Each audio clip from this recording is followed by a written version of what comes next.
kimse kendi dilini konuşmayacak.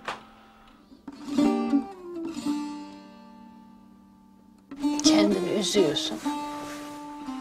Sonra da ben öleceğim diyorsun. Türkiye'de 18 dil yok olma tehlikesinde. Anima.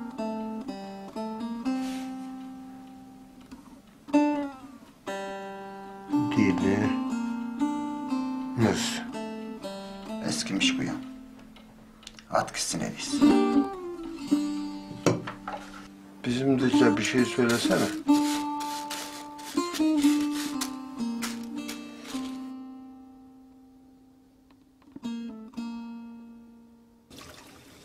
Hevni hoda juvenge şnonu. Hevni temi i venge şnonu.